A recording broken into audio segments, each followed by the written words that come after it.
दोस्तों अस्सलाम वालेकुम वरहमतुल्लाहि वबरकातुहू। आइए हम बात करते हैं आज द ट्रू वर्ल्ड नामी चैनल की, जो सोशल मीडिया पर बहुत मारूफ और फाल है, जिसके सरबराह है डॉक्टर मुफ्ती मौलाना यासिर नदीमुल वाइदी साहब, जो मुल्क के हालात पर मुल्क की अहम शख्सियात से इंटरव्यूज करते हैं और मुबाहिसे करते हैं।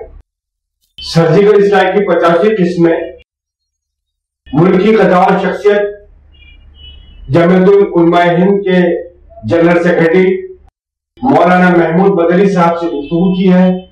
इस बातचीत में मौलाना मुफ्ती यासिर नदीमुल वाइदी साहब ने हजरत मौलाना महमूद बदरी साहब से जो बात की है, हम आपको दिखाएंगे। उससे पहले चंद बातें आपसे करना चाहते हैं।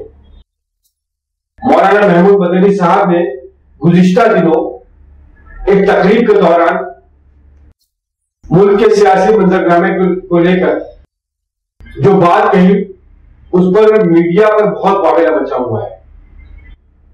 मौलाना ने कहा था, ऑल इंडिया मजलिस इत्तेहादुल मुस्लिमीन के सरबराह chief Asaduddin Owaisi Indian Muslims के लीडर बनने की कोशिश कर रहे हैं। उनका कहना था कि असदुद्दीन अवैसी साहब हैदराबाद में सियासत करें, वहां मुसलमानों के लीडर बने, और बहुत अगर हो गया तो तेलंगाना और आंध्र प्रदेश की रहनुमाई करें, पर महाराष्ट्र में घुसने की कोशिश न करें। हम उन्हें महाराष्ट्र में घुसने नहीं देंगे। यकीनन मौलाना ने जो बात कही है और उन्होंने इसका खुद इकरार किया कि मेरे मिजाज के खिलाफ है, लेकिन मौलाना ने जो बात कही वो उनकी सियासी बसीरत का ऐलान है। उन्होंने इस बात को महसूस किया है कि आने वाला जो इलेक्शन है 2019 का, वो मुल्क के लिए बहुत अहम तरीन है। मुल्क के मुस्तकबिल के लिए, इस मुल्क में रहने वाली अक़लियतों के लिए,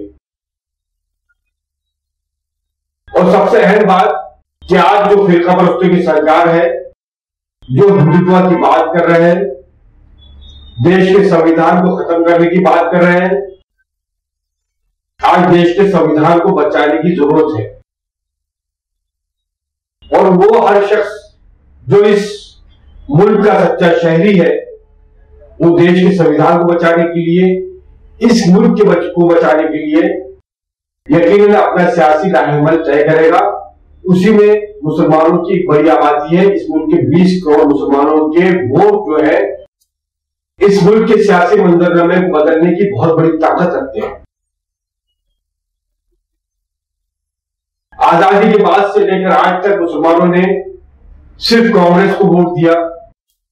उसके बाद में कांग्रेस के रवैये को लेकर जिस तरह से मुसलमानों के वोटों को कांग्रेस ने इस्तेमाल किया, उसके बाद में दूसरी सरकारें भी आई, चाहे वो जनता दल की सरकार हो, चाहे वो बहुत सारी पार्टियों को मिलाकर जो हुकूमत बनी, जिसमें आई कि गुजरात और देवेगौड़ा जी मुल्क के वज़ीर आज़म हुए।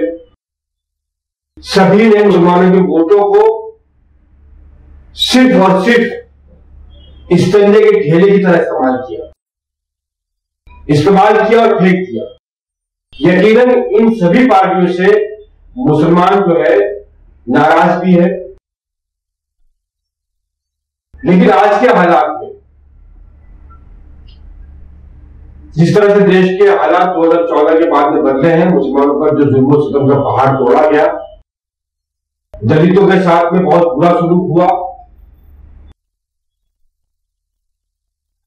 दलितों और मुसलमानों को दोनों ही को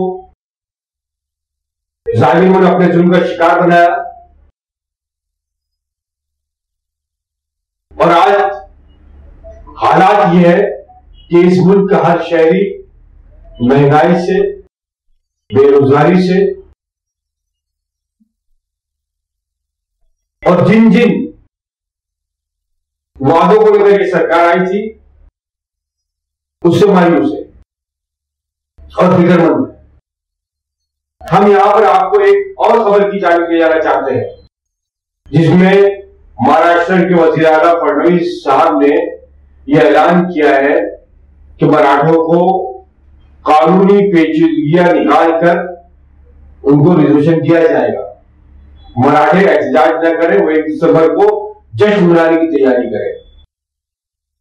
मुसलमानों को फिर एक बार ठेंगा दिखा दिया गया। मुसलमान मायूस है। मुसलमान भी पुरअमन तरीके से अपना एहतजाज कर रहे हैं, रिजर्वेशन मांग रहे हैं कि हमें भी तालीम और नौकरियों में रिजर्वेशन दिया जाए, हमें भी हमारा हक दिया जाए। लेकिन इस सरकार ने और भाजपाइयों ने तासुब की पट्टी बांध रखी है अपने आंखों पर। उन्होंने सोच लिया कि मुसलमानों को ऐसी कोई सहूलत नहीं देना है। वहीं बड़े ही ताज्जुब और हंसने वाली बात यह है कि कांग्रेस के 2 लीडर हुसैन दरवाई साहब और नसीम खान साहब वजीर आला से मुतालबा कर रहे हैं कि मुसलमानों को भी रिजर्वेशन दिया जाए। आप जब देखेंगे जाकर सोशल मीडिया पर इस खबर को लेकर, तो इन दोनों लीडरों को मुसलमान इतनी गालियां दे रहे हैं जिसकी कोई हद नहीं है। मुसलमान आज इनसे पूछ रहे हैं कि 15 साल जो है, 15 बरस जो है आपकी सरकार थी इस महाराष्ट्र में, तो आपने मुसलमानों को उनका हक क्यों नहीं दिया? न रिजर्वेशन दिया, न औकाफ की जमीनों को लेकर कोई ठोस कदम उठाए कि जिससे औकाफ की जमीनों पर कब्जा रुके। 15 साल बहुत बड़ा अरसा होता है। मुसलमानों ने अब तक भरोसा किया, और वो भी जब भरोसा किया बाबरी मस्जिद की शहादत के बाद में। आपको एक बार माफ किया, आज आप फिर मुसलमानों के सामने जाकर जो है उनको बेवकूफ बनाने की बात कर रहे हैं। ये सारे हालात मुसलमानों के सामने है। मुसलमान जितना बीजेपी से नाराज है, उतना ही कांग्रेस से भी नाराज है। मुसलमान अपने वोटों का इस्तेमाल कहां करें, किसको दे? कौन है मुतमाजिद, कौन है? कोई ना तीसरा फोर्स ज्यादा सामने आ रहा है जो सारे सभी को लेकर साथ चले। कांग्रेस ने हमेशा मुसलमानों को इस्तेमाल किया, हमेशा धोखा दिया, और मुसलमानों से कभी इंसाफ नहीं किया। अगर मजबूरी में दोबारा कांग्रेस को वोट दे भी दिया जाए तो हम कैसे यकीन कर लें जिनको हमने 50 सालों तक आंदा है। मुल्क के हालात बहुत ही बद से बदतर होते चले जा रहे हैं। मुसलमानों का, और मैं तो ये कहूंगा दलितों का भी कोई सियासी लायमत अब तक नहीं है कि वो किसको वोट देगा। अब तक मुसलमानों ने और मुस्लिम सियासी रहनुमाओं ने और मुसलमानों के नाम पर सियासी पार्टियों ने जो वोट लिया है वो सिर्फ मुस्लिम वोटों को का बिखराव किया है, उनके वोटों को बिल्कुल तकसीम करके रख दिया। असदुद्दीन अवैसी साहब भी हो सकता है कि यकीनन उनकी सोच होगी कि मुसलमानों की क़यादत हो, दलितों की क़यादत हो। इसी तरह बहुत सारी पार्टियां आने वाले असेंबली और पार्लियामेंट के इलेक्शन में भी खड़ी हो गई और मुसलमानों के वोटों को जो उन्होंने भुनाने की कोशिश की, हासिल करने की कोशिश की, तो ये बात बिल्कुल वाज़ेह है कि मुसलमानों के वोट फिर एक बार तकसीम हो जाएंगे, जिसका फायदा आरएसएस को होगा, फिरका परस्तों को होगा, उन मोदी भक्तों को होगा जो अपने आप को बहुत बड़ा देशभक्त साबित करने पे तुले हुए हैं। आमना सामना मीडिया पूरे देश को एक जुमला देके जा रहा है, क्योंकि जुमलों की सरकार है, जुमलों की बात हो रही है, तो हम भी आपको एक जुमला देते हैं, जबकि जुमला नहीं है, हकीकत है। जो देशभक्त होगा वो मोदी भक्त नहीं होगा, और जो मोदी भक्त होगा वो देशभक्त हो ही नहीं सकता। हमारी गुजारिश है मुल्क के दानिशरों से, रहनुमाओं से, और जो इंटेलेक्चुअल तबका है, बुद्धिजीवी तबका है, सभी समाज के लोगों का, और मुसलमानों के सभी मसलक के दानिशरान और उलमा-ए-किराम से हमारी गुजारिश है कि वो एक ऐसा लाहनत तैयार करे कि जिससे मुस्लिम वोटों का बंटवारा ना हो। मौलाना महमूद मदनी साहब से भी और मौलाना यासीन नजीमुल वादी साहब से भी गुजारिश करते हैं कि वो कुछ ऐसा रास्ता बताए, ऐसा लाहनत तैयार करे या रहनुमाई करे कि मुल्क के मुसलमानों के लिए, दलितों के लिए, पिछड़ों के लिए, सभी अमन पसंद शहरियों के लिए काबिल कबूल हो, तो वो अमल कर सके, जिससे कि आने वाले इंतखाबात में सैकड़ों वोटों का बंटवारा न हो सके। एमआईएम के कायद असदुद्दीन अवैसी साहब से भी कोई इख्तिलाफ नहीं है। उन्हें भी सोचना होगा कि अगर वाकई वो चाहते हैं कि मुसलमानों की क़यादत जो है पार्लियामेंट में और असेंबली में हो, अगर उनको लगता है कि उनके उम्मीदवार जीत कर आ सकते हैं, तो बिल्कुल वो अपने उम्मीदवारों को मैदान में उतारे। लेकिन अगर एमआईएम के किसी भी गलत फैसले से सेकुलर वोटों का बंटवारा होता है, याद रखिए असदुद्दीन ओवैसी साहब, आपको आने वाली नस्लें माफ नहीं करेगी। ये आपको सोचना होगा, आपकी पार्टी को सोचना होगा, आपकी पार्टी के लोगों को सोचना होगा। आइए देखिए वो इंटरव्यू जो मौलाना डॉक्टर नदीमुल वाजिदी साहब ने मौलाना महमूद मदनी साहब से लिया है या गुफ्तगू की। शुक्रिया दोस्तों। अनफॉर्चुनेटली आपको अगर पॉलिटिकल स्पेस हासिल करना है तो आपको डिवाइड करना पड़ेगा, यानी बांटने वाली बात करनी पड़ेगी, तभी आप कामयाब पॉलिटिक्स में कामयाब हो सकते हैं। अच्छा, जो मेन स्ट्रीम पॉलिटिकल पार्टीज हैं उन्होंने एक बड़ा जुल्म यह किया है कि मुसलमानों के पॉलिटिकल लीडर्स इमर्ज नहीं होने दिया। पॉलिटिकल पार्टीज के मुस्लिम लीडर्स हैं, मुसलमानों का पॉलिटिकल लीडर नहीं होने दिया है। और शायद दूसरों के साथ भी ऐसे ही किया, दलितों के साथ भी ऐसे ही किया, फला के साथ फला, सब ऑलमोस्ट सबके साथ ऐसे ही हुआ है।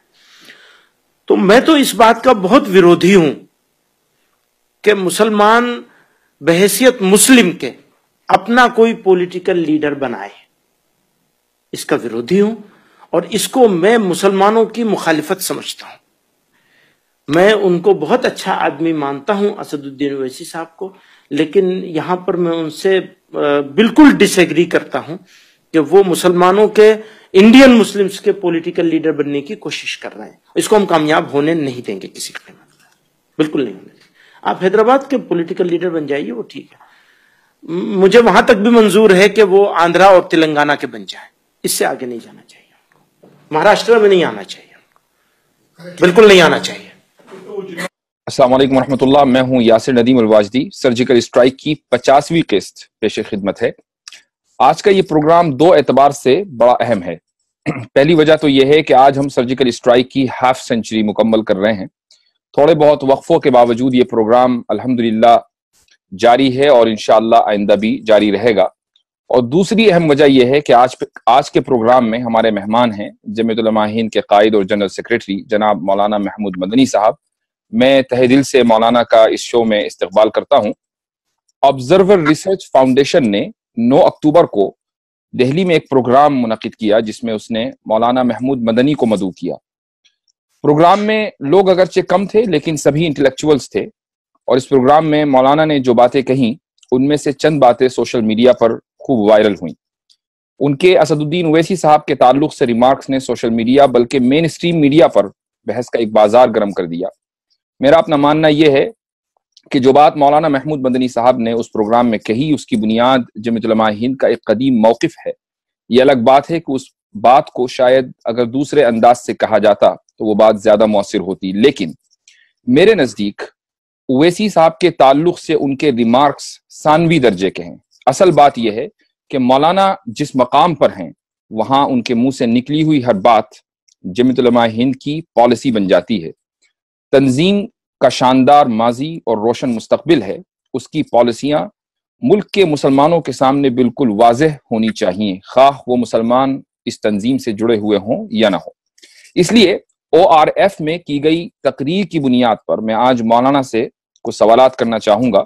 मौलाना, मेरे सवालात ना होकर मुनाकशा होंगे और उसकी वजह यह है कि मैं खुद और इसी तरीके से हमारे नाजरीन हम ये समझना चाहेंगे कि आपके नजदीक हिंदुस्तान में मुसलमानों का क्या फ्यूचर है। और इस ताल्लुक से मेरा जो पहला सवाल है वो ये है कि आप की तकरीर से मुझे बारहा ऐसा लगा कि आप एक अपोलोजेटिक मुस्लिम लीडर, यानी आपका जो रवैया रहा वो माजरत खाहाना रहा और खुद आपने इसका इकरार किया कि जर्मन चांसलर एंजेलिका मेर्केल ने आपसे कहा कि आप टेररिज्म के खिलाफ इतना बोल रहे हैं, ऐसा लग रहा है कि आप माजरत कर रहे हैं। तो क्या वाकई ये वजह है कि हमारे लीडरों का जो रवैया है अपनी तकरीरों में वो माजरत खाहाना हो गया? नहीं, मैं इससे पूरी तरह इत्तेफाक नहीं करता, लेकिन सामने से हमारी बात सुनकर देखने वाला जो रवैया इख्तियार करता है या जो महसूस करता है, कई मर्तबा बोलने वाला उसको की नजर उस जगह पे नहीं होती। तो हो सकता है, जो मैंने तस्करा भी किया जिसका एंजेला मेर्केल के हवाले से, कि वो जब चांसलर बनी थी जर्मनी की, उससे 1 महीना पहले इंडिया की विजिट हुई थी और वो जमीयत के ऑफिस में मुझसे मिलने के लिए आई थी। तो हमारे ऑफिस में वो आई थी और यही वो बात चल रही थी। तो उन्होंने कहा कि आप लोग इतना ज्यादा सफाई मत दीजिए, ये आपका इतनी सफाई देने से मैसेज दूसरा जाता है, तो आप बहुत वही जो माजरत ख्वाहाना एपोलोजेटिक है आप फील होता है। तो इस हवाले से आपकी बात किसी हद तक दुरुस्त हो सकती है और इंजीला की भी दुरुस्त हो सकती है, लेकिन हमारी प्रॉब्लम क्या है? हमारी प्रॉब्लम यह है कि अगर आप तालिबान के हवाले से देखेंगे चीजों को, तो तालिबान अपनी मकामी लोकल लड़ाई लड़ रहे हैं।